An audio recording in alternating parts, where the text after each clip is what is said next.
Canada is a close neighbor with the United States. The two countries are linked by a common language and a history of British colonial rule, but the two countries developed in different ways. Canada's diverse population developed its own culture and way of life. As the ice sheets of the ice ages melted, people moved into all areas of what is now Canada, as they did elsewhere in the Americas. These ancient settlers adapted to the physical environment. Ancestors of native Canadians and the Inuit people were the first Canadians. Over time, native peoples divided into groups that became known as the First Nations. One group living on Canada's vast interior plains, the Cree, were skilled bison hunters. In the far north, the Inuit adapted to the region's extreme cold, where farming was impossible. By hunting seals, whales, walruses, and other animals, the Inuit could feed, clothe, and house themselves. Today, about 400,000 native Canadians and Inuit live in Canada. Other people migrated to Canada from Europe. The first Europeans in Canada were the Vikings, or Norse. They settled on Newfoundland Island in about AD 1000, but later abandoned their settlement in the late 1400s. Other Europeans arrived and explored Canada. Soon, more explorers and fishermen from Western Europe began crossing the Atlantic. Trade quickly developed between the Europeans and native Canadians. Europeans valued the furs that native Canadians supplied. The Canadians wanted European metals, goods like axes and guns.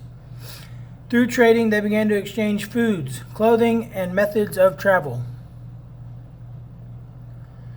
France was the first European country to successfully settle parts of what would become Canada. The French established Quebec City in 1608.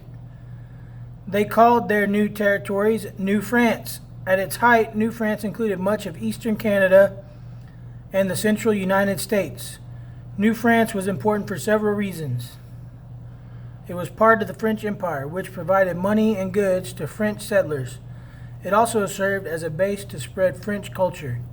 France had to compete with Britain, another European colonial power, for control of Canada. To defend their interests against British, the French built trade and diplomatic relations with native Canadians. They exported furs, fish, and other products from New France to other parts of their empire. In addition, the French sent manufactured goods from France to New France. French missionaries also went to New France to convert people to Christianity. All of these efforts protected French interest in New France for 150 years, until the British finally defeated the French. Although it did not last, New France shaped Canada's cultural makeup. The descendants of French settlers from one of Canada's major ethnic groups. In the mid-1700s, the rivalry between France and England turned to war. The conflict was called the French and Indian War. This was the war that resulted in the British taking control of New France, away from the French. A small number of French went back to France. However, the great majority stayed. For most of them, few changes occurred in their daily activities. They farmed the same land, prayed in the same churches, and continued to speak French. Few English-speaking settlers came to what is now Quebec. The British divided Quebec into two colonies. Lower Canada was mostly French-speaking, and Upper Canada was mostly English-speaking. The boundary between Upper and Lower Canada forms part of the border between the provinces of Quebec and Ontario today. Provinces are administrative divisions of a country. To the east, the colony of Nova Scotia was also divided. A new colony called New Brunswick was created, where many of the British settlers lived. For several decades, these new colonies developed separately from each other. The colonists viewed themselves as different from other parts of the British Empire. Therefore, the British Parliament created the Dominion of Canada in 1867. A dominion is a territory or area of influence for Canadians. The creation of the Dominion was a step toward independence from Britain. The motto of the new Dominion was "From Sea to Sea." How would Canadians create a nation from sea to sea? With railroads. When the Dominion was established, Ontario and Quebec were already well served by railroads. British Columbia on the Pacific coast was not. To connect British Columbia with the provinces in the east, the Canadians built a transcontinental railroad.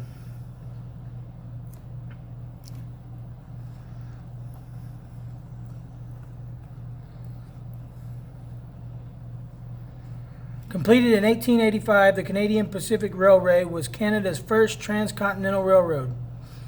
After the Canadian Pacific Railway linked the original Canadian provinces to British Columbia, Canada acquired vast lands in the north. Much of this land was bought from the Hudson's Bay Company, a large British fur trading business. Most of the people living in the north were native Canadians and people of mixed European and native ancestry. With the building of the railroad and the signing of treaties with native Canadians, early Canadian settlers created a way for more people to settle Canada's new territories. Canada's people reflect a history of British and French colonial rule. In addition, the country has experienced waves of immigration. The country is home to a great variety of people who belong to different ethnic groups and cultures. Although individual groups still keep their own cultural ways, many Canadians have tried to create a single national identity. During the late 1800s and early 1900s, many immigrants came to Canada from Europe. Most were from Britain, Russia, and Germany. Some people also came from the United States. While most of these immigrants farmed, others worked in mines, forests, and factories. Other immigrants were lured to Canada in 1897 by the discovery of gold in the Yukon Territory. Many people from the United States migrated north in search of Canada's gold. Immigrants also came to Canada from Asian countries, especially China, Japan, and India. British Columbia became the first Canadian province to have a large Asian minority. Many Chinese immigrants migrated to Canada to work on the railroads. Chinese immigrants built most of the Canadian Pacific Railway, one of the railroad lines linking eastern Canada to the Pacific coast. All of these immigrants played an important part in an economic boom that Canada experienced in the early 1900s. During these prosperous times, Quebec, New Brunswick, and Ontario produced wheat, pulp, and paper. British Columbia and Ontario supplied the country with minerals and hydroelectricity. As a result, Canadians enjoyed one of the highest standards of living in the world by the 1940s. After World War II, another wave of immigrants from Europe arrived in Canada. Many settled in Canada's large cities. For example, Toronto has become one of the most culturally diverse cities in the world. The Europeans were joined by other people from Africa, the Caribbean, Latin America, and particularly Asia. Asian business people have brought a great deal of wealth to Canada's economy. Many Canadians have recently moved from farms to the country's cities. Some settlements in rural Canada have even disappeared because so many people left. Many Canadians have moved to cities in Ontario to find jobs.